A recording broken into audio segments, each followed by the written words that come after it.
Magandang araw po sa ating lahat.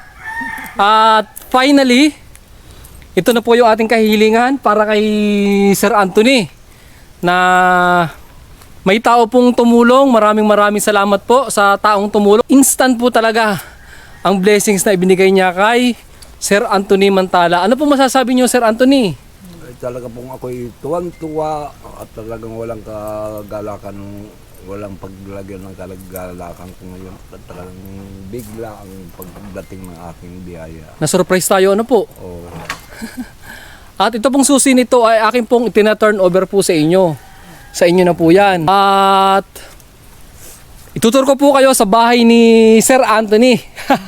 Ayan po mga idol. Sobrang bigat po at napakadami pong nagbuhat at bayanihan, tulong-tulong po. Shoutout po sa kapitan ng Barangay Tagabas Ibaba, kay Kapitan Domingo Forley Jr.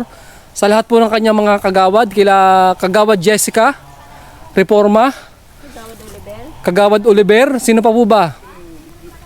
Kagawad Ipe, Kagawad Ipe, Kagawad Umil, Del Mundo Umil, ayan. Kagawad Umil. Kay Kagawad Umil, maraming salamat po sa kanila at shoutout po sa inyo.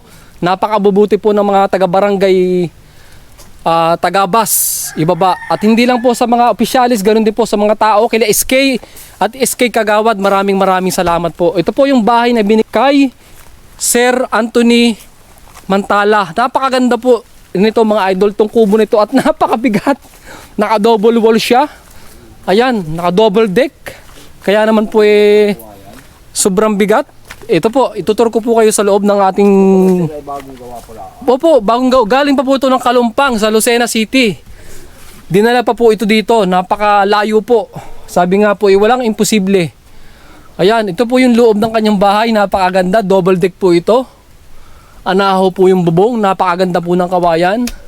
At sa lahat po ng mga nagbayanihan dito sa bahay na ito, kung paano po ito nadala dito ay napakabigat po talaga, pero sulit naman po nung pagkarating dito na wala po yung aming pagod. Maraming salamat po. Hindi lang po yan, ipapacheck up din po yung kanyang mata na sa ganun po makita po yung findings at maoperahan po yung kanyang mata. Sobra po napakaaga ng blessings ni Sir Anthony. Maraming salamat po. At ito po yung mga kapatid ni Sir Anthony. Isa po sa kapatid. Ayan, ma'am. Maraming salamat po sa lahat ng mga tumulong at lalo na po dito kay Sir. Ayan, ito po yung mga kapatid niya. So pag-usapan naman po natin yung kanyang schedule ng check-up. Nabanggit po sa akin ni Kapitan na sasama daw po sila. At si Kagawad Jessica, silang dalawa, samahan nila. Napakaswerte niyo po, napakabait po ng inyong kapitan at mga kagawad, opisyalis sa Tagabas Ibaba.